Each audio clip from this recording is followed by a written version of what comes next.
Hi, my name is Maria. Welcome to my class. Today we are going to solve a homogeneous partial differential equations using the Laplace transform. Here is our partial differential equation, our boundary conditions, and our initial conditions. And our goal is to find u as a function of x and t. To do so, we are going to solve the partial differential equations using various steps. Step 1, we are going to apply the Laplace transform to every single term.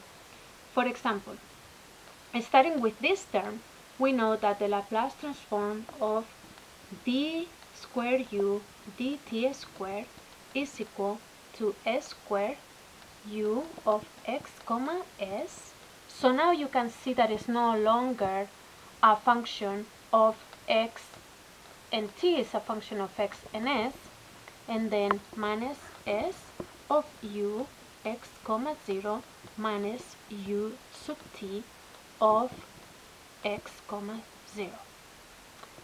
When we look at our initial conditions, we see that u of x0 is 0, therefore we can cancel this term, and u sub t of x comma 0 is going to be sine pi x.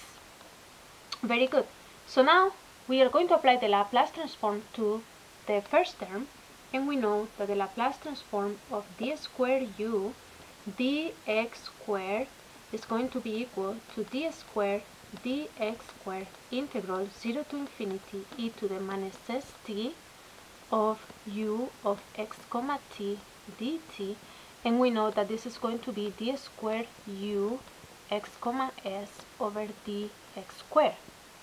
Now we combine everything back into the original equation, and we have on the left hand side we have that d squared u, I'm just going to use u for abbreviation instead of u of x comma s, but always keeping in mind that we have a function of x comma s and that our goal is to find u of x comma t. So we have d squared u dx squared is equal to this equation, which is s squared u minus sine pi x. Now we can simplify, or we can place this equation into a standard form, and we have d squared u dx squared minus s squared u is equal to minus sine pi x. For step 2, what we are going to do is now take this equation, which is now an ordinary differential equation, and we are going to find a particular solution and a homogeneous solution. So we're first going to focus on this part. To solve for this part, we look for a characteristic equation, and I will use the symbol lambda squared minus s squared is equal to 0. That means that lambda is equal to plus minus s. We know that solutions for these ordinary differential equations are, let me call u sub c is going to be x comma s is equal to c1 hyperbolic cosine of sx plus c2 hyperbolic sine of sx. Now, to find the particular solution, we are going to use the method of undetermined coefficients.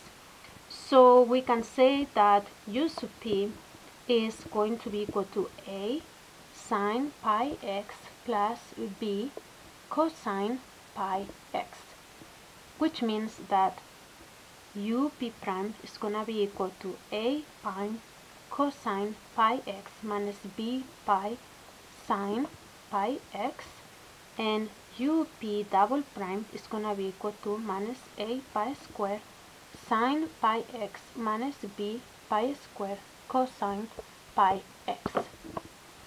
Now what we want to do, just to refresh your memory, is we are going to substitute this equation back into our function here, and what we are going to have in our case is minus a pi squared sine pi x minus b pi squared cosine pi x, this will be the u p double prime here, minus s squared u, which will be here, so this will be minus s squared a sine pi x minus s squared b cosine pi x, and this will have to be equal to this part here, which is minus sine pi x. Very good. So now what we are going to do is combine all the like terms together and to solve for the constants a and b. And to do that, I'm going to continue on this side of the board, and what we have is minus a pi squared minus s squared a is equal to minus 1, which means that a is equal to 1 over pi squared plus s squared. When we combine the cosine terms together, we get that minus b pi squared minus s squared b is equal to 0. And from here we can conclude that b is equal to 0. Therefore, our u sub p, the particular solution, is going to be equal to 1 over pi squared plus s squared times sine pi x.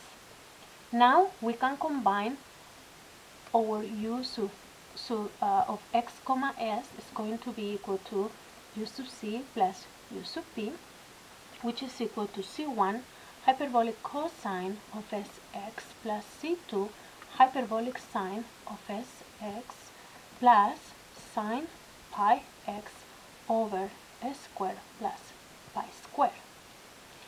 Very good. So now that we have step 2 completed, we are going to move to step 3.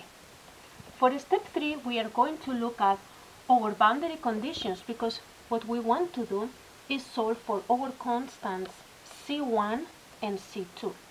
Applying the first boundary condition, so if we say u of 0s, in this case, we can say is equal to 0, and we can say that this is equal to c1. And in this case, we know c1 is equal to 0. Applying the second boundary condition, 1 of s, this is going to be equal to 0 as well, and we know that this will give us c2 sine of hyperbolic sine of 1.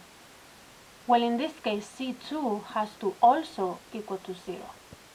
Therefore, what we get for our u of x comma s is just going to be the sine pi x over s squared plus pi squared. But we are not finished yet, because like I mentioned before, our goal was to solve for u of x comma t over here, and that will lead us to step number 4, in which we have to take the to find u of x comma t, we take the inverse Laplace transform of u of x comma s, and this is going to be equal to the inverse Laplace transform of sine pi x over s squared plus pi squared.